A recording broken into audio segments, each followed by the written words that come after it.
and Schooley, bringing the fire. Tampa Bay squad, taking it higher. Strikes on the ice, lightning so bold. Hedman, Cooch Point, the story unfolds. We the Thunder, feel a roar.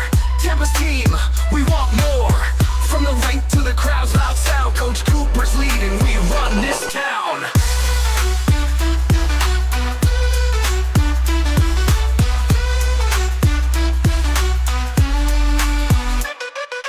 Puck drops, energy ignites, flashing bolts under arena lights. Cooch with the stick, point speed insane. Hedman locks it down, defense untamed. We the Thunder, feel a roar. Tampa's team, we want more. From the rink to the crowd's loud sound, Coach Cooper's leading, we run this town. Puck drops, energy ignites, flashing bolts under arena lights. Cooch with the stick, point speed insane. Hedman locks it down, defense untamed. We the Thunder, feel a roar. Tampa's team, we want more. From the rink to the crowd's loud sound, Coach Cooper's leading, we run this town.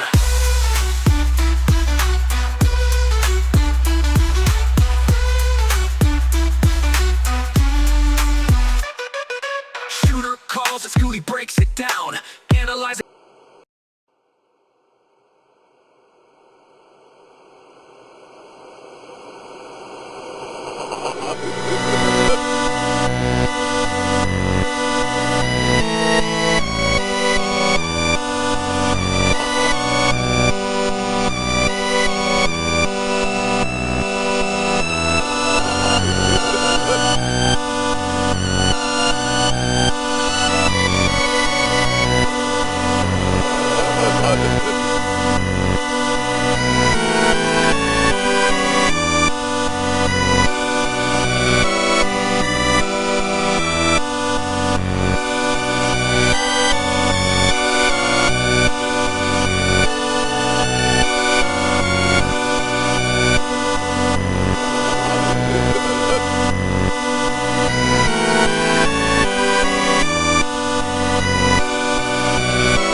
Welcome to We. That's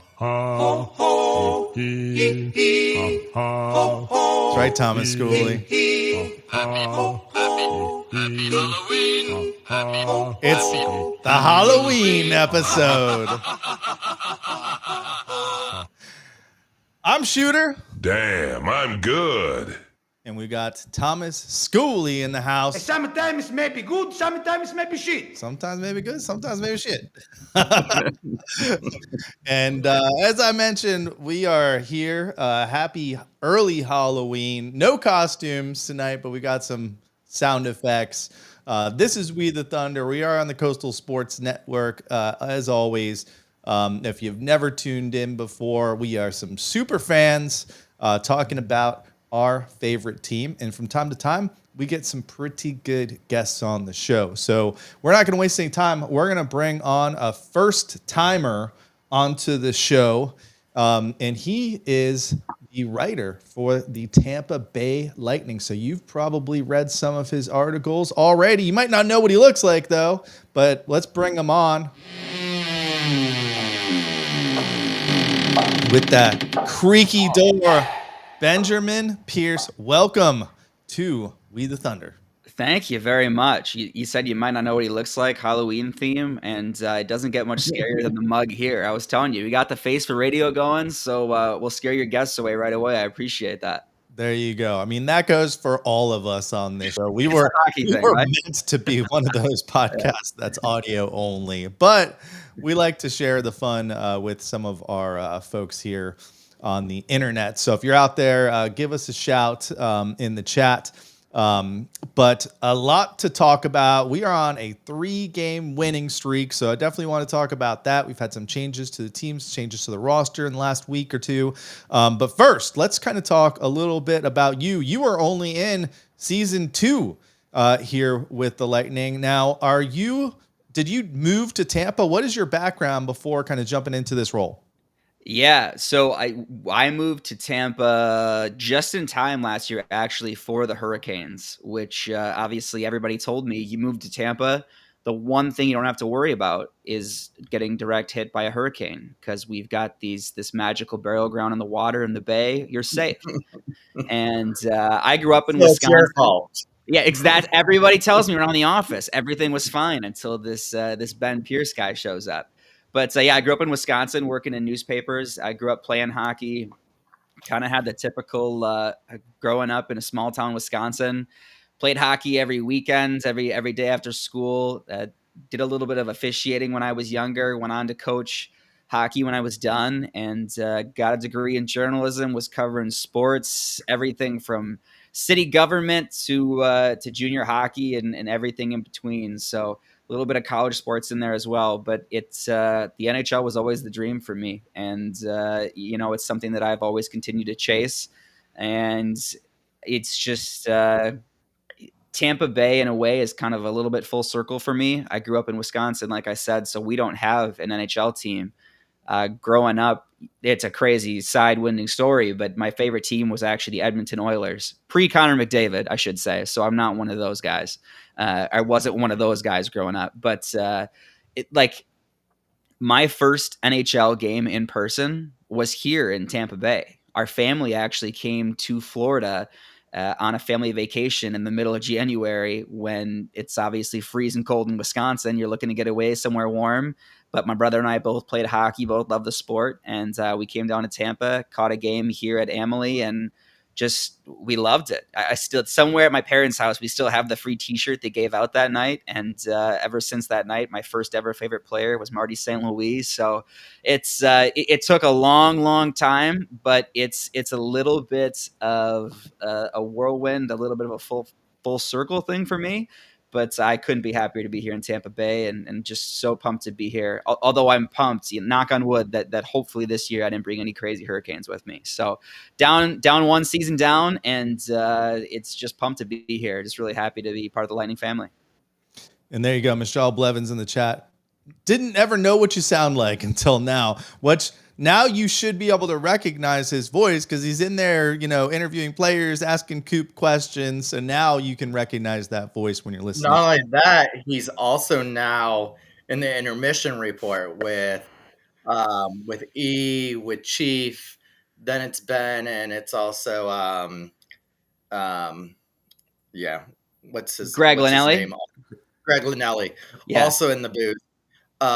Because I get to listen to it a lot, and also they do some other pregame and stuff. And I had to ask E the one time where you guys all four are at, and that there's no way you guys are in that little tiny radio booth, because I've got to be in there as a fan, as a season ticket member. Sometimes you get to go in there for a period and Sure. watch them call the game.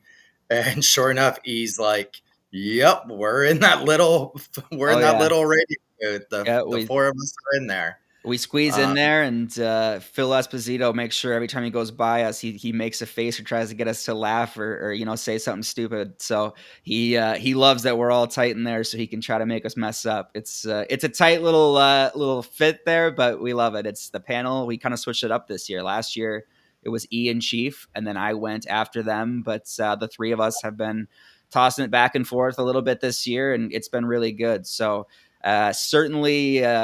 I make the joke all the time that they let the young guy into some of their secrets after being around for a while, but we're having a lot of fun with it so far. That's I was gonna say that this year it seems like your role on the radio part has increased, and you were just saying that there, and and it seems like you guys really gel off of each other. We got the chance last season to do some of the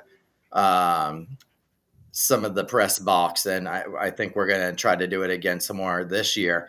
And last year being your first season, everything we were getting told was, you guys got to meet Ben. He's a really nice guy. He's really cool. And this was from, like Jay and Eric and all them. They're like, no, he's really cool. It was your first season, and we didn't really know who you were. So it was totally, but this year hearing you on there, and it seems like your insight is really good. I tried doing some research on you, but basically you said the only research I can find about you on the internet, except for coaching. You know, it says you like coaching. Is that something you want to do here in the Tampa Bay area? Like, do you have free time? Well, okay. See, and that's what I thought when I first moved down here was that it'd be fun to coach, and help. It's something that growing up, my youth hockey coaches were always had a really big impact on me. And my dad actually growing up worked in blacktop construction. He paved roads his entire life. So in Wisconsin, obviously in the winter, January, there are no roads because they're covered in snow. So he actually wouldn't work all winter because he was working 80, 90 hours a week during the summer to make sure all the roads were done by the time the snow and the freezing came. So he actually, when I wanted to get into hockey, he'd never skated, never played hockey. He learned how to skate, and some days even would be out there in boots without skates on so that I could learn how to skate and play hockey. So like the love of hockey and coaching, at its very beginning, it was a family thing for me. And my dad would be the first one to tell you that I wasn't probably super grateful in the moment of my dad telling me to skate faster, pump my, make sure I'm moving my legs with my hands, and I'm, make sure I got two hands on my stick, and I'm not, make sure I'm not staring at the puck the whole time. Over the years, I've learned to appreciate that advice a lot more than I did when I was 10 years old. But it really is something that I found a lot of joy doing growing up, especially during the COVID years. I was working as a newspaper reporter covering sports, and it's tough when you're watching sports and there's not fans, and you're the only person in some of those buildings, right? You're sitting in a hockey rink. It's you, it's the broadcaster, and then it's the coaches and the teams. And for a lot of those teams, especially in the junior leagues, it was kind of that question of like, are these teams going to survive? Like, are they going to make it through this pandemic without fans, without being able to have some of these revenues? And the kids were having a really hard time with it because they couldn't play youth hockey. And so getting involved with coaching, and eventually when they let the kids back out there, it was a blast. Like, you could tell how much it meant to those kids. And granted, none of them are going to go on to play Division I professional hockey, but I really loved hockey growing up. It was something that I had a lot of passion for, and just trying to share that with other people and helping other people is something that I take a lot of pride in. So we'll see here in Tampa. Let's just say that from about September through April, my calendar is pretty booked up. But I've done a little bit of stuff with Lightning Community Hockey. So when I have an off day, I'll go check that out. And it's a blast being out there with the kids, especially the ones learning how to play. You can tell they just love being out there, and I love it. So hopefully doing some more of that this year. But I would say a full-time coaching gig is probably a little tough with given my current schedule. Yeah, it's so much fun. And yeah, pencil me in. If you do find time, assistant coach Shooter. I think. All right. Okay. I'm thinking ahead. I told you I play hockey, and I've been playing for a while. And when I started playing, I was like the younger guy in the beer league, and now I'm kind of the older guy in the beer league. I think that's the next stage in my hockey career, is possibly coaching. But you are a true reporter, a true writer. And I would urge people, I know people don't like to read these days, but I would definitely urge them to go look at some of your work. Even just recently, you had the article about some of the new guys, Dassus. We saw him score his first NHL goal last night. What a goal. Snipe. Yes, that is an awesome first NHL goal. And man, this guy is an offensive defenseman, something that we've kind of been missing. And, that's not a slight towards Victor Hedman. We just expect Victor Hedman to score so many points, right? But this guy has played a lot of hockey. You wrote about he's been all over in leagues in Europe and Canada. And I'm kind of wondering, for some players, maybe that accelerates his progression. They say it takes so many games in the NHL just to, get your feet under you as a defenseman. And I guess we'll find out this season if maybe all his experience and all the different leagues he's played in is going to help his progression. And man, the Lightning could really use a guy like that to stick in the lineup. So what are your kind of early thoughts on Dassus really becoming a quick fan favorite here with that snipe and some of his offensive prowess? Well, it's crazy. He gets his first NHL goal, and then just the way the scoreline it ends up being the game winner to boot, right? You can't draw it up better than that, especially for a defenseman. So It was a great night for him, and even just seeing like the post game press conference, there is not a chance that smile was gone by the time that plane landed back here in Tampa. Like you can tell he's here, and as motivated as he is, he's so happy to be here that you're gonna have to claw this opportunity away from this guy. And he said, like, even when he got here this summer at camp, like, I want to show that I can play at the NHL level.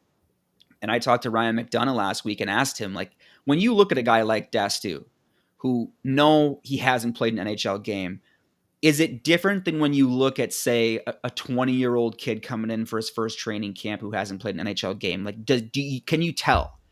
And Max said immediately, like, oh yeah, like you watch the way that he goes back, even on the breakout, corralling pucks. You watch the way that he reads the play.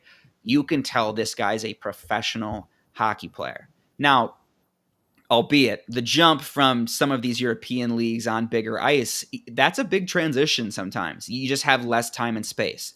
But the fact that he has the offense to go with it, like last night, and you can say what you will about plus minus being a flawed stat, Dastu led the Tampa Bay Lightning with a +3, and he's got the game-winning goal, and he's playing decent minutes. And again, all of a sudden, without Max Crozier, Dastu steps in and is probably playing more minutes than I think anybody anticipated, even when he was first recalled, because Darren Radish had a baby. Congrats to Darren Radish. Like, this guy went from, we'll see if he gets into, hey, man, we're going to need you to play some pretty significant minutes here.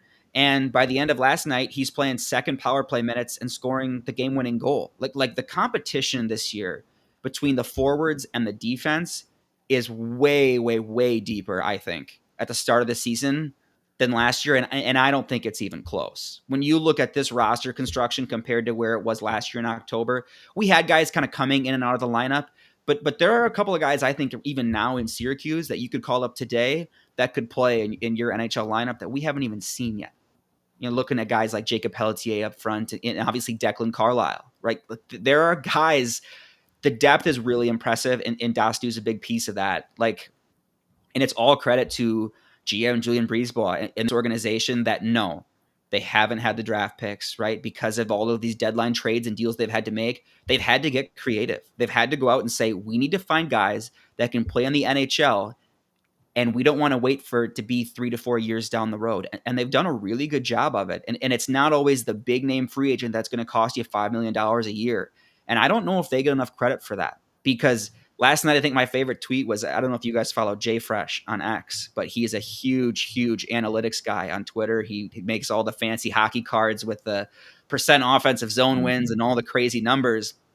He tweeted last night, who the hell is Charles-Edouard Dastu?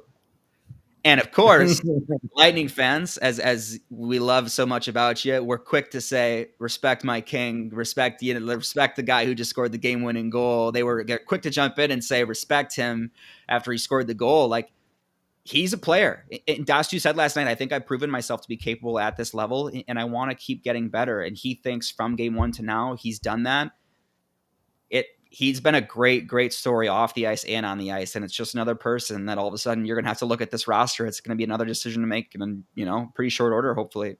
Yeah. I was listening to the pre-show on my way to the Ducks game, and it was when he had gotten called up, and you specifically were mentioning him a lot. You and E were bouncing back and forth about him. And didn't you say he's older than you? I do have so I have him beat by a couple of years, but I said I called him older, and I looked at E and I said, am I allowed to say that at 29? Because every time I say I say I'm old, the Chief and Eric obviously give me a hard time, like, give me a break. Yeah, and then the other thing is that game was the game that Cooch got his 1,000th point. Yeah. I'm sure we're going to touch on that. But if you rewatch that play, it was Dastu who set up that play that ended up getting him. He's the one that stopped the puck, passed the puck, and ended up getting the score and getting the 1,000, although he didn't get an assist or anything in it. But think of just being able to say, you were on the ice, you were on the line, you were skating, you touched that puck before Nikita Kucherov, who's sure to be a Hall of Famer one day, got his 1,000th point. and now here 2 games later he ends up getting his first NHL goal and the game winner. Like, it's just been a whirlwind for him in these 3 games. Well, it's insane. Like, I went back to the story that I wrote at the start of the week when he first got recalled, and I'm looking at him like, this can't be right. It's 4 days ago, and he's talking about hoping to make his NHL debut and how much of a dream it would be to make his debut.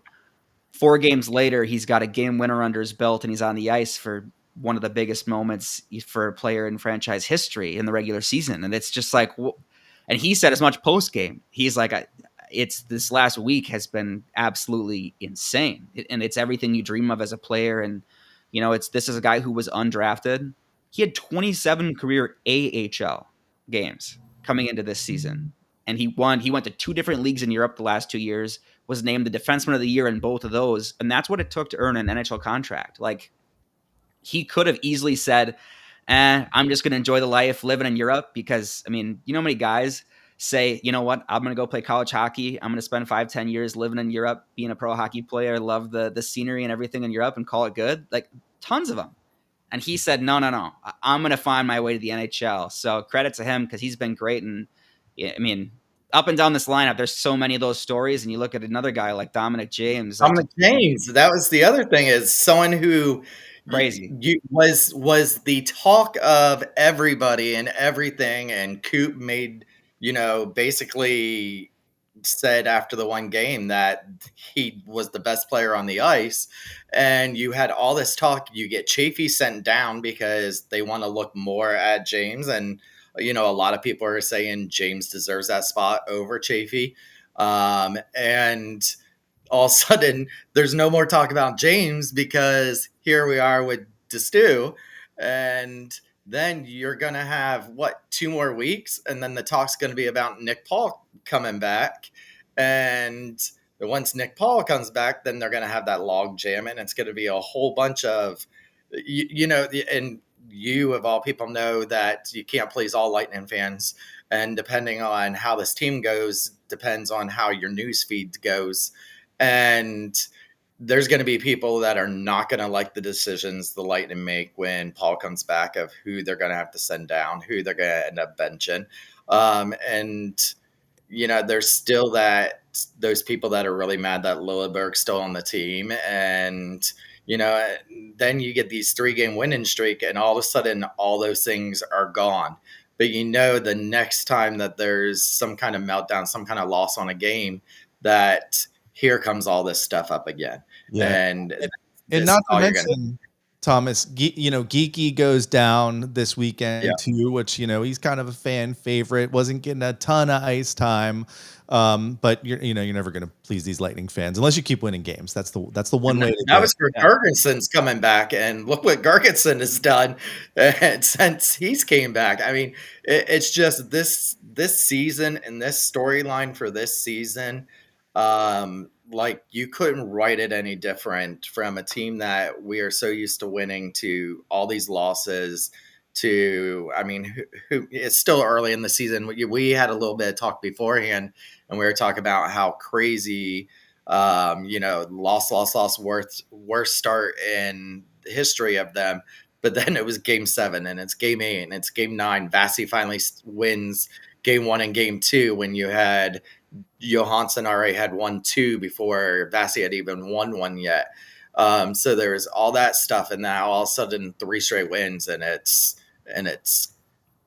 no chirping at all. It's all quiet. Everything's good. Butterflies, rainbows. It's all good for now. Well, for now. And I think that maybe what gets lost in that too is fans focus. And listen, that's the best part I think about hockey, is the fans care so much about their teams, and it, like, you can't come out and say you dislike that a fan cares that much, that they're upset about decisions they're making. It's all part of being a diehard fan. I'm sure, years and years ago, I was probably furious about some 4th line scratch for the Edmonton Oilers when I was an 18-year-old. Like, that's growing up loving hockey, that's who it is with your favorite team. But I think one thing that gets lost in all of this, the Tampa Bay Lightning depth right now at the NHL level is tremendous to start the season. And again, knock on wood, like, no injuries going forward. But the fact that these roster decisions are so difficult to make right now is a really good thing. Like this is what you want as a general manager, as a coach. The fact that you've got to look at your bottom 6 and say, I've got 3 spots for 5 guys on my quote unquote fourth line or I've got bottom 6 spots for 9 guys that I think I can play there. That's a great problem to have. I've got 8 defensemen that could play for me at the NHL level, and I can only put 6 or 7 in tonight. That's what you want, right? And it's too bad because you're never going to have enough spots for everybody that you want to be in every night. But organizationally, it's a fantastic issue to have. And luckily, with Mitchell Chaffee, I think he has a role on this team, in this organization. His teammates love him. He brings that physicality. He's got a great shot. We've seen him on the power play already this year. He clears waivers, so he goes down to Syracuse. I would fully expect that we see Mitchell Chaffee again at some point at the NHL level this year, for sure. And the fact that you've got that option just waiting if you need it is fantastic. Like this is what they've done to give themselves options, I think is kind of lost in the puzzle of, oh, I want this guy in instead of that guy. The fact that they're making these decisions so hard is a credit to the players and a credit to the hockey ops staff, because they've made these decisions so difficult. Yeah, and I want to go back to Dominic James a little bit, because, I mean, he kind of came into the organization out of nowhere. He was signed in late September, and he was part of the Blackhawks organization for a long time, and he must have been told by the Bolts, like, hey, you're going to get a shot to play in the NHL here.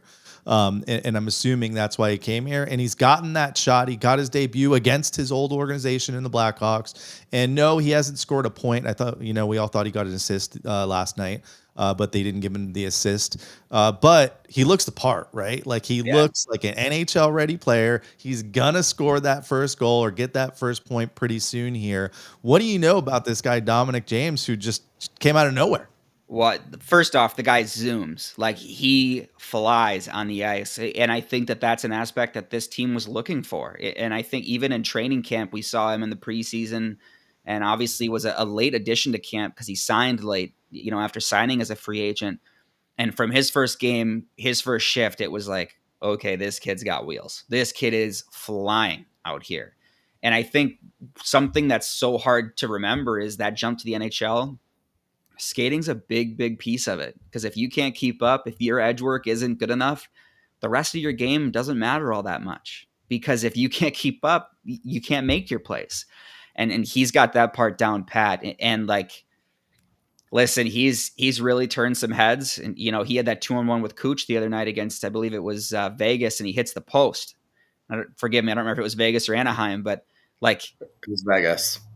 Like he keeps getting these opportunities where it's like it's only a matter of time, and for a kid to come in and do that in his first 3-4 NHL games it says a lot. And I think the other thing too is, this is a guy, last night we saw him playing with Cooch and Point, and we saw him with Hags and Cirelli for a little bit. We've seen him in the bottom 6. Like, you need those kind of guys that can play up and down your lineup, and he does that. And now he's on an entry level contract, and he said when he signed with the Lightning, a big part for picking the Lightning was, I saw an opportunity. He said he had multiple offers from different teams, and he told us that when he signed. And he said, I picked Tampa Bay because I didn't necessarily know it was going to be this quickly. I didn't know that it was going to be this season or 6 games into the year. But I knew that eventually, if I played the way I'm capable of, that there was going to be an opportunity for me to get NHL minutes. And he's done it. And that's the thing, is it's earned NHL minutes. I wasn't looking for a spot that was going to just hand me a spot right off the hop. He wanted a spot where if he played well enough, he could earn NHL minutes, and he's done nothing but that since he got here. Yeah, But that's confidence too, right? And that's something you want in somebody, because what player looks at this Tampa Bay Lightning lineup and says, I'm going to earn a spot in that lineup because I can earn a spot being there with Kucherov, being there with Hagel, with Braden Point, down the line. If I went if Shooter came to us and said, hey, I think I'm good enough, I'm going to sign with the Tampa Bay Lightning because I know I can make that lineup, I'd say you're out your ever-loving mind. You better start with the Solar Bears. So, like... See, Thomas, that's why we have this sound effect for you now. Let me go back to it. Sometimes maybe good, sometimes maybe shit. No, the thing I love about Dominic James, so far everything, right? But also he was bullying Mitch Marner Yeah. in Vegas. I was like, That yeah, little reverse hit almost. Yeah. this guy can stay. So, I mean, again, credit to the Bolts for finding these guys because, as we mentioned, the last couple years, we haven't felt that comfortable with the depth of the team. If there's an injury, they've kind of plugged guys in and given them a shot, and no one's really kind of stuck from that Syracuse team. But now I feel like we've got some guys that at any time we can pull up that when we need to because, injuries are inevitable, right, in the NHL. So it's nice to have these guys that we can kind of rely on. And of course, it's real. They've only played a less than a handful of games, right? So Yeah. we'll It's see early. consistency. It's not easy to be an NHL defenseman for DeSuze, but man, you can ask for a better start. And these guys have been a big part of this team turning it around the last 3 games. So my question to you before we've got a game for you here, before we let you go, but is it safe to say the Bolts are back to their normal winning ways yet? Or is it a little early? Now we've got the Dallas Stars tomorrow. By the way, Halloween game. If you've never been to a Halloween game at Benchmark International Arena, this will be your first time for everyone, I guess, at Benchmark. But the team does an awesome job every year. It's one of our favorite games to go to with just the theming that they do. Thunderbug's going to have his costume on. The screens are going to look awesome. So if you can go to the game tomorrow, go to the game. It's also Cooch's 1,000 point ceremony. So you need to make sure you get there early. I think they're going to open the doors all the same time tomorrow. They haven't officially announced it, but I think they're going to do an hour and a half in advance. And Cooch's 1,000 point ceremony on the ice before puck drop tomorrow. Can't miss that. But so Stars coming into town tomorrow. Tough game. And then on the road, the Mammoth have been awesome. They lost to Edmonton last night. First time they lost since they introduced their mascot. They were 7-0 or now 7-1, I think, with the mascot or something like that. So they're good. I saw they're trying to ban Tusky now, 0-1 with the mascot. They want him gone. and then we've got the Avalanche in Colorado. You've got the Vegas Golden Knights in Vegas before they come back to town. Do we need to hold the brakes and see what happens on the next 4 games to really evaluate this team? Or, do we really have to wait till Thanksgiving to get the big picture of how good this team is? Well, Thanksgiving's always the big circled one, right? Like you always say the playoff picture at American Thanksgiving is you always hear on 32 Thoughts and everything else is always mathematically pretty close to what you're going to see at the end of the year. However, if you look at the Lightning's last 3 games and compare them to the 7 games before that, it's a pretty night and day difference, I think, as far as shots on goal, making sure those shots are getting to the net and they're out shooting their opponent now. I think they're restricting a lot more of those rush chances that we were seeing at the start of the year. And John Cooper said at the start of the year too, like we're kind of at the point in the year where we're just kind of starting to weed out those bad habits, and it's going to take time, but every game we're just trying to cut out one more bad habit. And I think we are seeing that. I think they're getting better now with every game. And I really liked that game against Vegas. Vegas is a very, very good team, and they looked really good in that game. So, but again, Vegas is missing a couple of their top players, and so this road trip coming up is going to be a very good test. You're going up against a Utah team that's off to a hot start with a bunch of young players. I mean, Logan Cooley just got the bag today, right? He signs that major deal with Utah. And Vegas, you're going to get that rematch. Colorado's always a tough test with McCarr and McKinnon. And you mix in this game here with Dallas at home, this is going to be a good test. And I think that the Lightning are happy with the way their game is going, but I wouldn't say they're satisfied. They know there's still steps to take. And Brandon Hagel said as much last week. Everybody was in full panic mode when we got off to that slow start. But we believe in this room we're a good team. And he did say, too, with that said, we've still got room to grow. And I think everybody in the room understands just that. And we had talked about on this show, once these stars start scoring, that, we've seen this over the years when they go in scoring droughts. Usually it's not like the whole team like it was to start this season. But, when you had Stamkos, when you had a Kucherov, when you had Hagel, all them in these scoring droughts, they tend to get into their own head. And then you see them once they break out of that scoring drought, that it sparks them. Well, you saw Hagel finally, who couldn't even get one in that net, is finally seems like he's starting to get comfortable. You see Sorelli getting in there, Kucherov's really getting in there. These guys that were missing the net and they were trying so hard because they were just looking to get that goal. So I think that's where this turnaround is going to be, because now you got some confidence in these guys that once you see them start scoring, they start getting their legs underneath them and they start going. And I think you're going to see that a lot this next trip here. Yeah, for sure. Like Hagel, especially. I mean, he was leading the NHL in post hit. Like he just couldn't get that bounce. It wasn't even that he was playing poorly. Like he was getting chances and they just weren't going in. Brandon Hagel has 6 points in his last 3 games.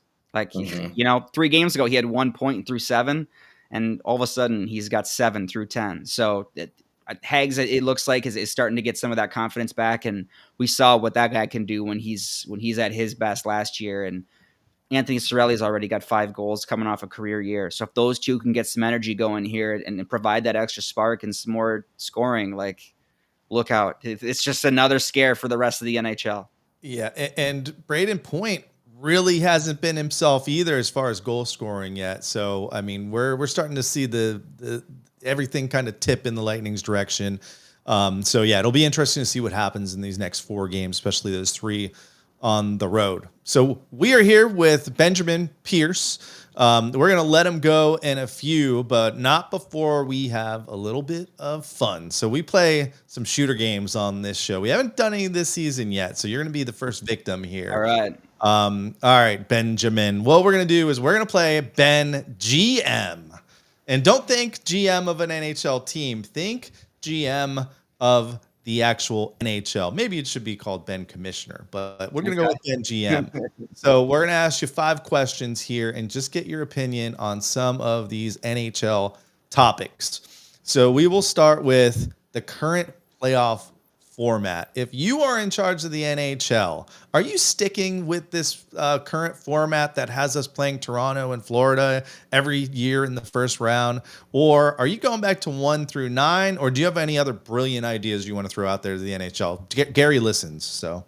Yeah, okay. Well, see, I think I like 1 through 8. Yeah.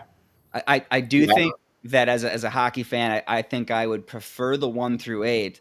However, like as a writer, tell me there's not a greater story than the wild card team upsetting the number 1 team in the NHL, right? Like, so that part of me is like, maybe not. But I do like the 1 through 8. I think, if you truly are the best team in your conference, you should get some sort of reward for that. But we'll go 1 through 8. Yeah, we were looking at it last season, and it doesn't shake out like this every year, but last season the playoffs would have been dramatically different if they went 1 through 8. Right. All right. Next question is, what rule would you add, I guess, or we can put or take away in the NHL? A lot of people have been talking about like scoring a shorthanded goal, for example, and that canceling out a power play, or increasing how replay is used, because it is somewhat limited now. What would you do in the NHL? I think that there should be a timer on video reviews. So I'm saying, like the other night we saw the offside goal that negated the Lightning goal. If we are slightly offside and then the team manages to control the puck in the offensive zone for the next 3.5 minutes and scores a goal because you can't clear the puck, I think that there should be some sort of cap over an offside play that was that close that happened 4 minutes ago. I don't know what that line would be, but I would like to see some sort of a, hey, let's make sure there's a time cap on this so that this team can't just, eat 4 minutes of a game, score a goal, and then be like, haha, just kidding. We knew that was offside the whole time. Because that's, I don't know. I'd like to see, as far as speeding up the game and everything like that, I think that would help. But I just think, too, like if you want to increase the offense, what better way than keeping goals on the board? There you go. Can I say about that one, though, as we've had Nigel on the show here, and I've talked to Nigel several times, that 4 minutes gives them a lot of time to be able to also go back and make sure they were That's true. correct on that offsides call before they call it. That's true. Uh, See, that's why I'm not actually the commissioner. See, that's why right there. See, and that that's a extra good time point. gives them where they can rewatch it like 6 or 7 times to make sure so that they can call that back and not get a penalty. Yep. See, you just beat my argument right there. There's nothing more maddening than one of these offside calls that happened like a minute and a half before the goal was scored. I was watching one last night, Philly and Pittsburgh, and I think it was overtime that they were in, and Philly scored a goal, but the guy deked right before he crossed the line, and his guy went offsides. No goal for Philly. They ended up winning it in a shootout. And speaking of last night, saw the Frozen Frenzy. Actually, Jay Retcher, I had to tune in because I saw his posts and he was like saying how he didn't like the Frozen Frenzy. He thought they dropped the ball with it. Tuesday night in October, not a lot of promotion for it was kind of the reason. So I wanted to see what he said about it. But you have the Frozen Frenzy. They've got outdoor games. Next question for you is, what would you do to grow the game of hockey? I mean, adding more technology, do you expand to more teams? Do you try to make it more of an international sport? What's the one thing you would do? I think like it's tough, but expansion is obviously right around the corner, right? And you see what this league has done with expansion, and that's such a big undertaking that I don't think a lot of people like really understand how much of a project that is. Now, there's obviously the other side of it is how big do you want to get? I'd hate to see the NHL get to the point where you got 36, 40 teams. I definitely don't want that. But at the same time, I do think there's a couple more teams coming, and you want to grow the game of hockey. I do think throwing a team back in Quebec would be pretty fun. So I think I was going to say, where do you see them coming? Because I think Quebec, I think Houston, and I think Atlanta. I mean, I But honestly even think then, like they said, they keep saying Arizona too, right? They want to go. They swear up and down they want to get a team back to Arizona. So just by that math, maybe there's 4 more coming. It's hard to know, but again, like even that part of it, if expansion is coming, I think it just shows how healthy the NHL is. And as a fan of the game, you can't be upset about that part of it at all. So it's good to know I mean, that growth is coming. Hopefully. if you look at this, there are so many places that sports teams. I mean, you can't tell me an NHL team wouldn't survive in a Green Bay. Oh, now we're talking. Now we're talking. Right. You can't tell me an NHL team wouldn't survive in like in Iowa, Montana, something where they do not have, sports teams or they only have one team. You can even explore more in Canada. I mean, I can see up to 40 teams, but it's going to be so hard.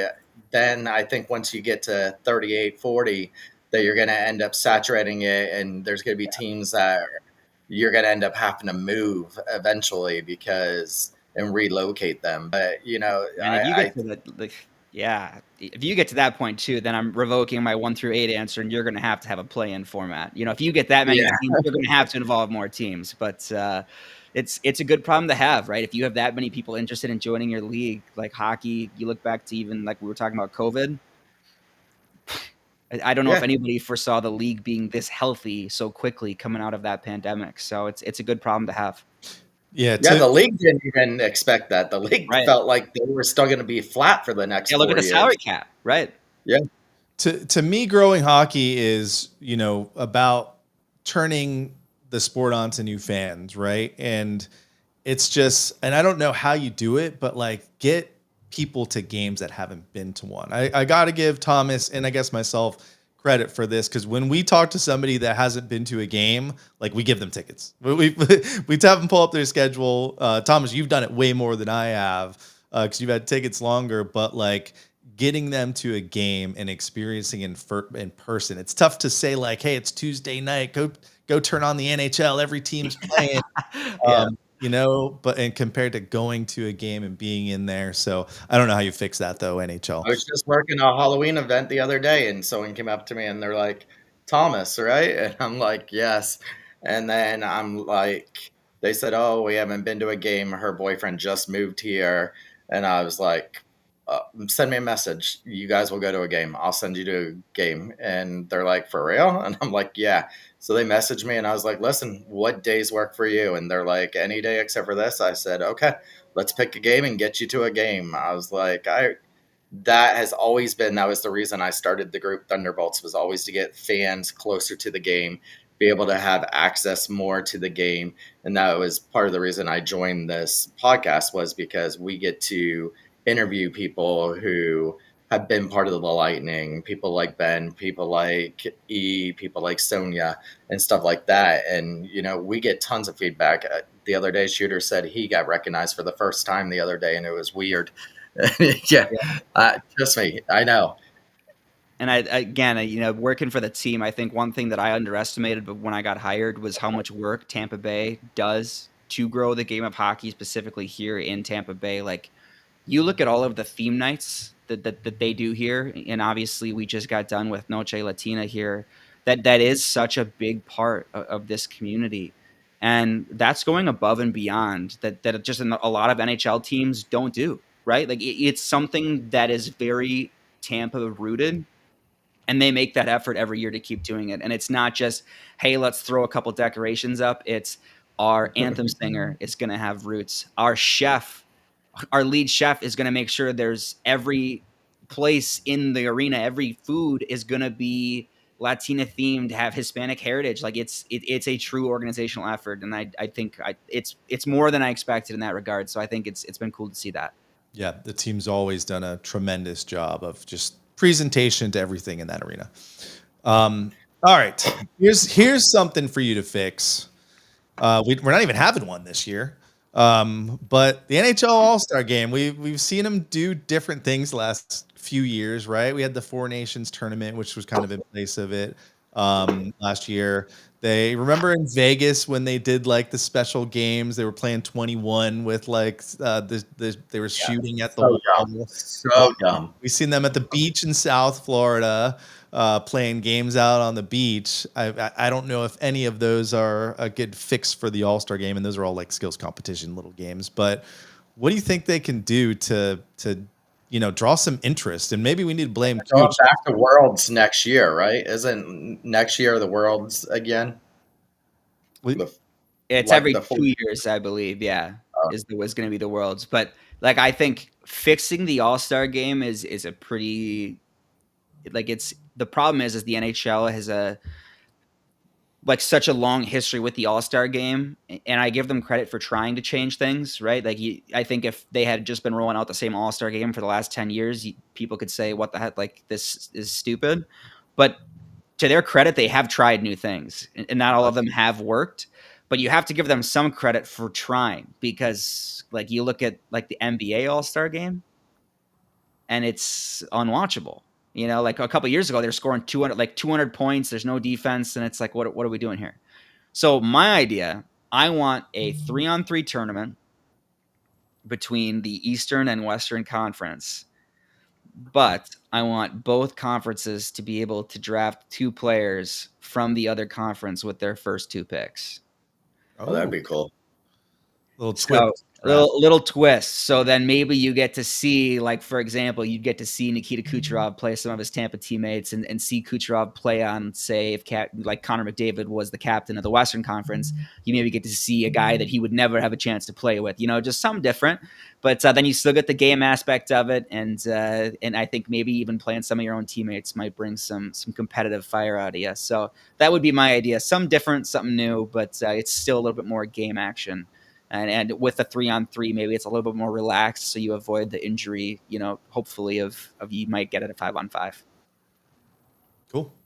All right, last one. Overtime. Regular season overtime. We love playoff overtime, right? But regular season overtime has gotten a little stale. I thought the first season or two, it was exciting. It was awesome. It still is exciting, but it's just become this whole game of possession, right? You saw it with the Yeah. Lightning last week. They lost the opening faceoff, didn't touch the puck, get scored on.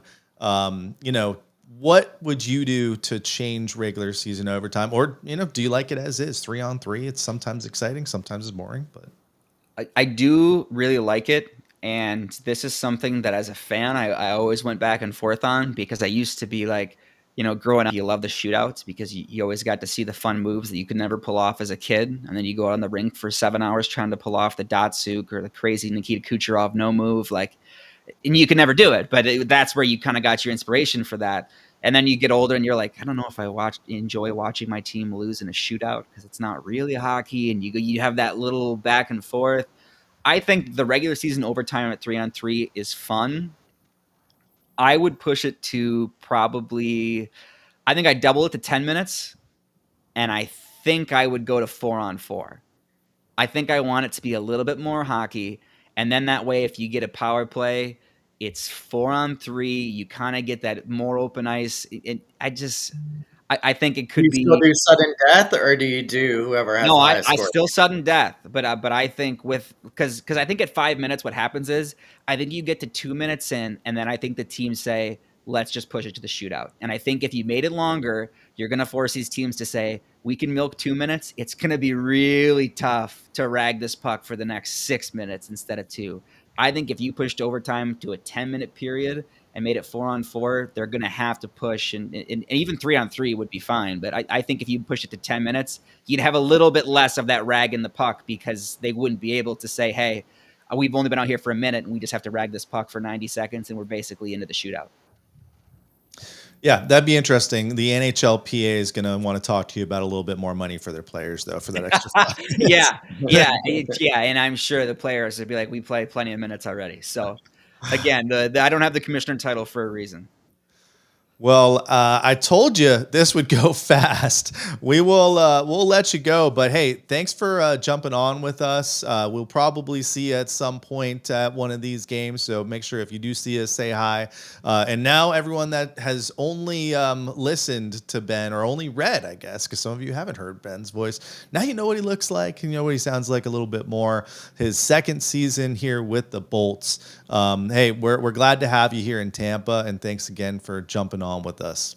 Hey, absolutely. Thanks, guys. I appreciate it. And with Thursday being Cooch's celebration, there is a story right now if you want to go read it. I saw there was one comment about she loves reading more than watching, and Chubb it Levens, was fun.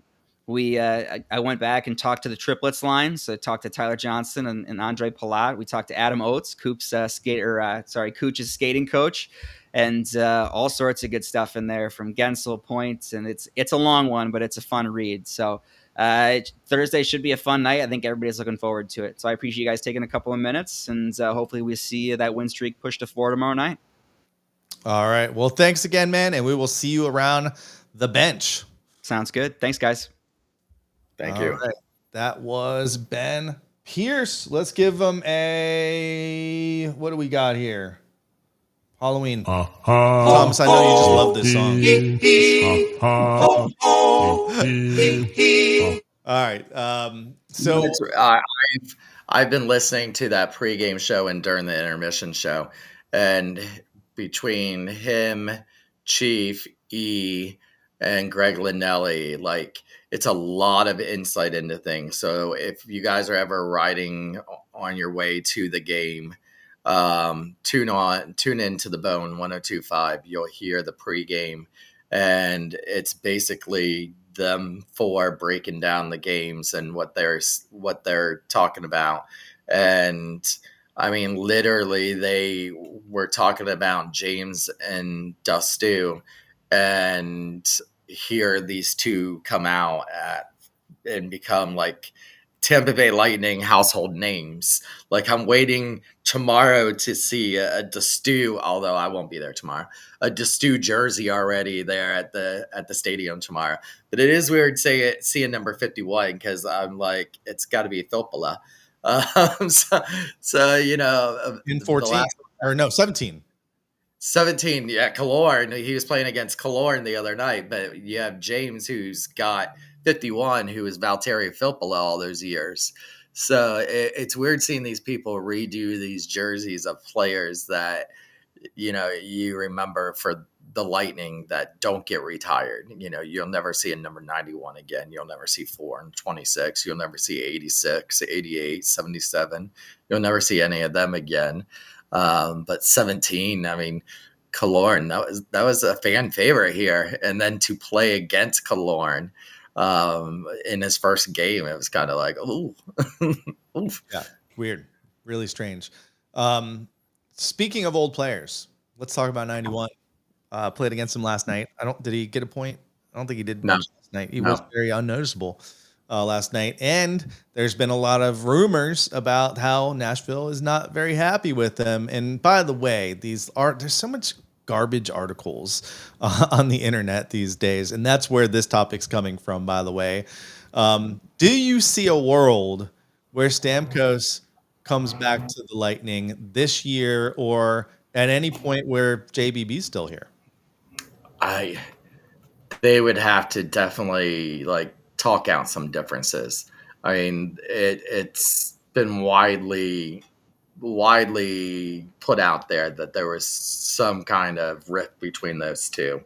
So definitely, Serena brought up the Stamkos trade that he's being traded. He's got a no move clause, so he ain't going.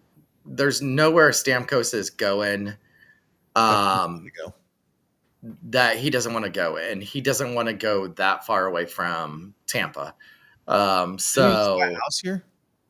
Yes. So he isn't going to go too far away from Tampa. I don't see him going to the only thing I could think of is that he goes to a Stanley Cup caliber team just for one season. That's it for the rest of the season. How upset are you going to be when he's playing for the Toronto Maple Leafs by the end of the season?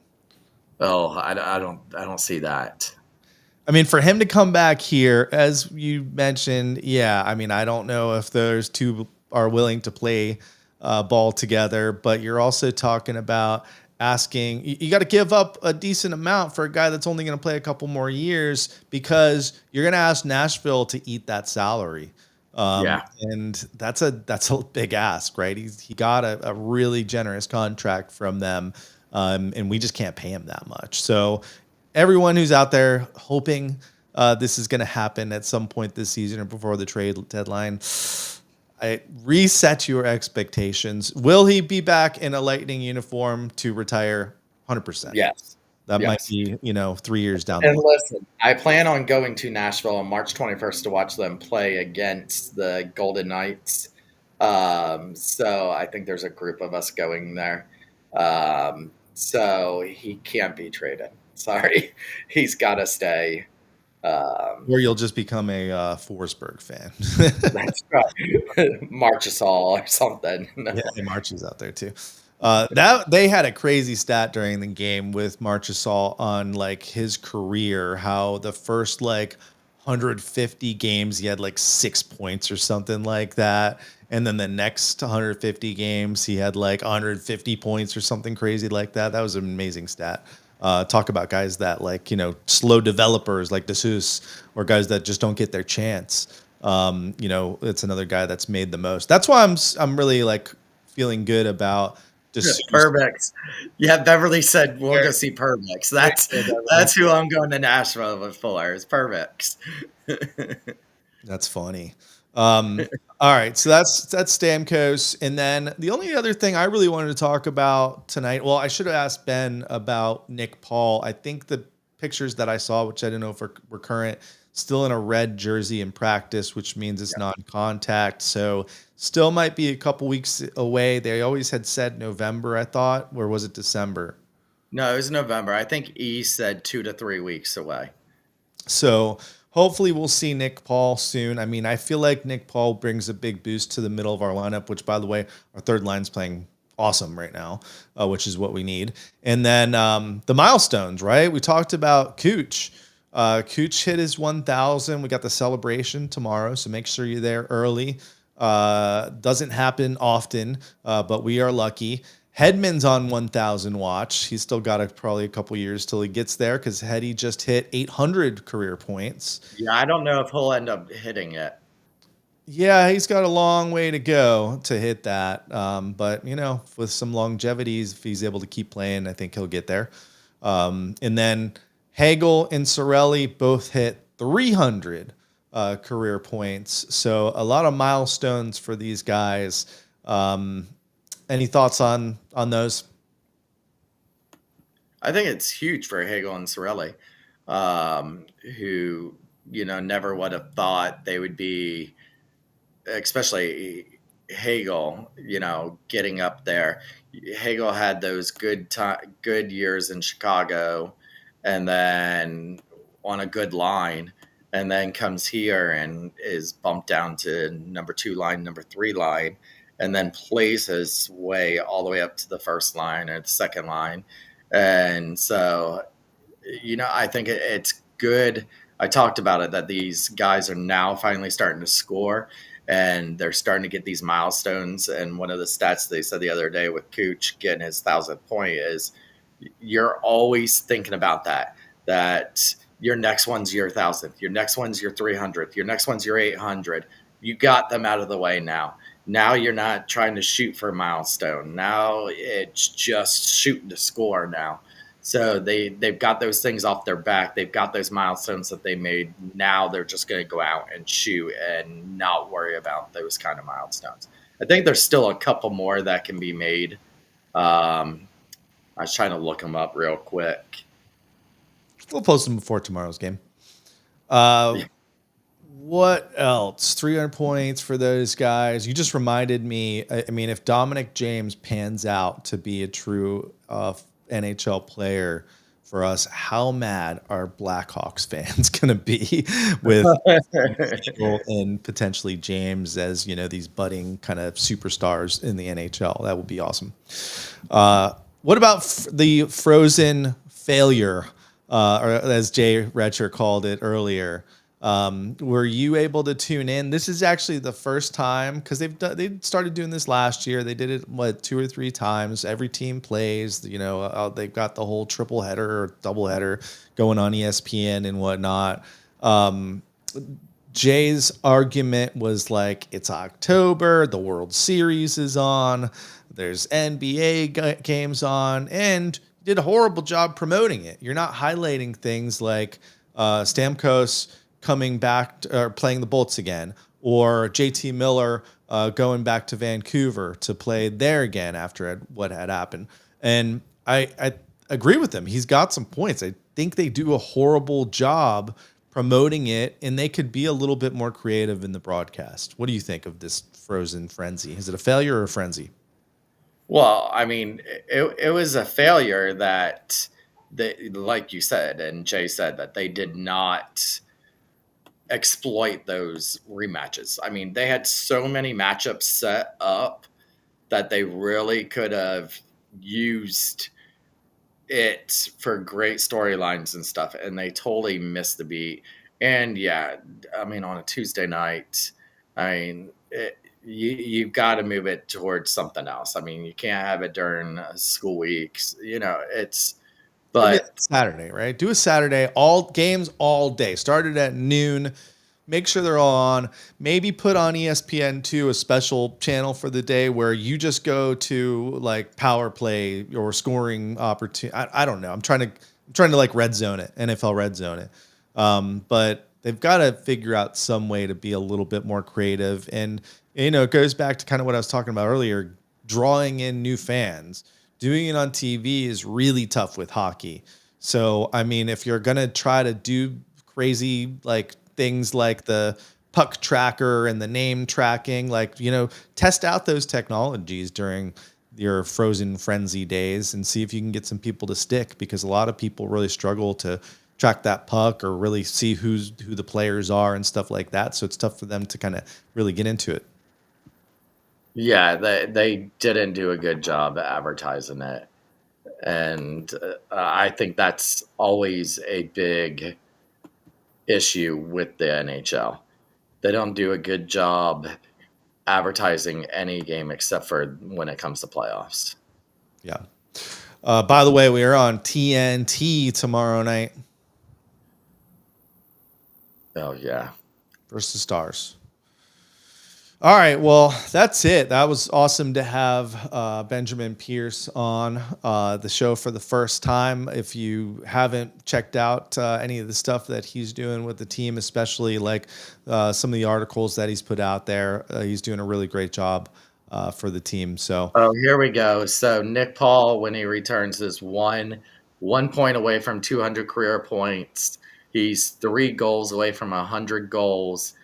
Gergeson, now if you add his 2 in, he is 4 points away from 200 career points and 7 goals away from 100 career goals.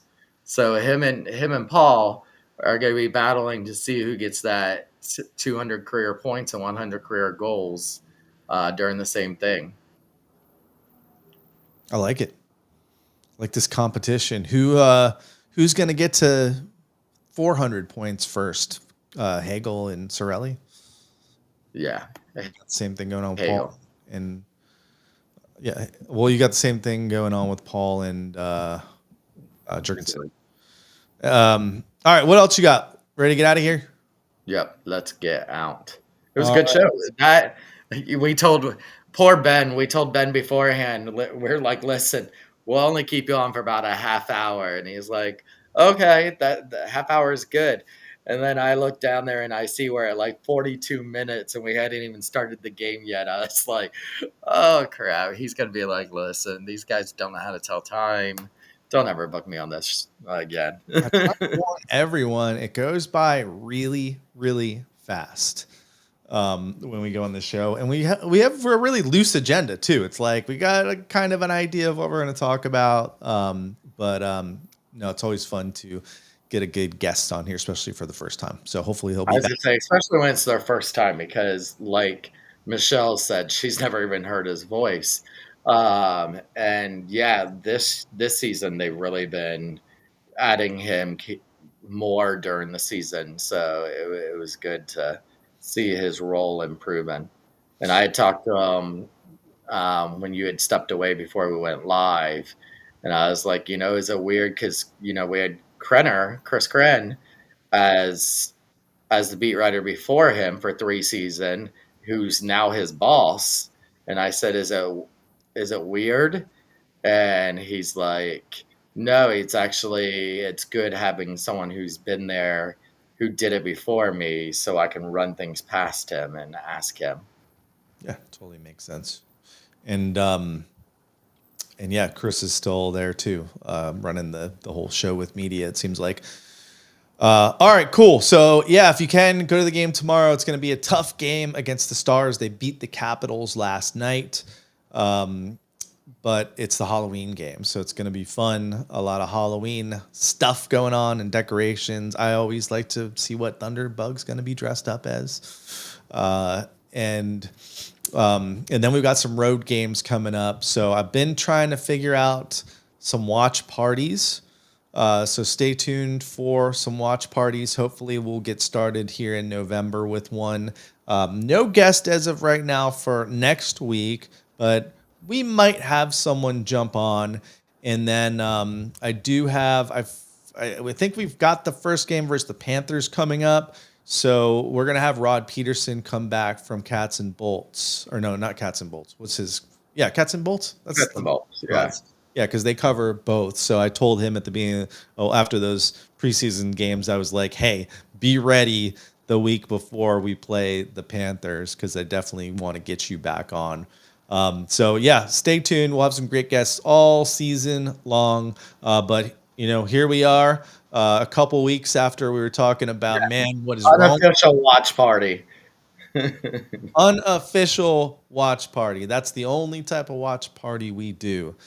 So keep an eye out for that. Hopefully, like I said, we'll have something here scheduled in November, and we got a full schedule in November. I know they're hitting the road now, but they're going to have a lot of home games coming up. So this is a good chance for them to hopefully get on top of the division and get a little bit of a lead, because as we talked about when the schedule came out in the summer, the schedule sucks for the Lightning.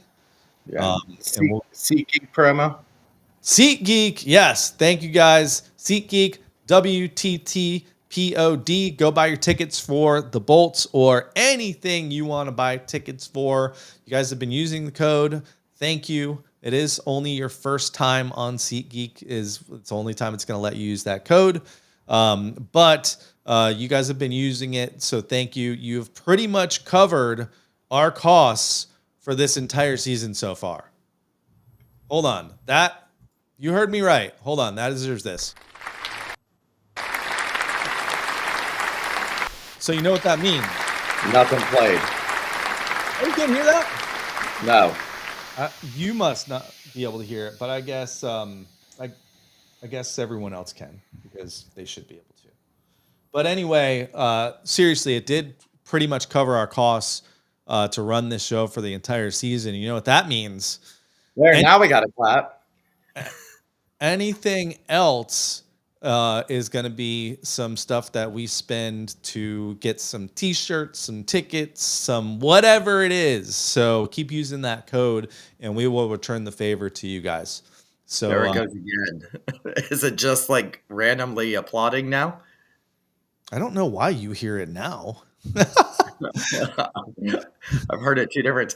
And Serena put a good point here. The Lightning did call up. How do you say his name? Saborin. Yeah. Is Uh, he even play though, or is he just serving? He's got to serve that suspension on it's done now. It's done. They've called him up for his 4 games. He's done his suspension now. I feel like he deserves to get in like tomorrow's game, right? No, the one against Florida. The one against Florida. He'll be up here against the Panthers. True. Bring him back for that one. All right. Well, hey, we will be back next Wednesday night. Until then, enjoy some of these Bolts games. This is We the Thunder. Don't forget to be the Thunder. That's it?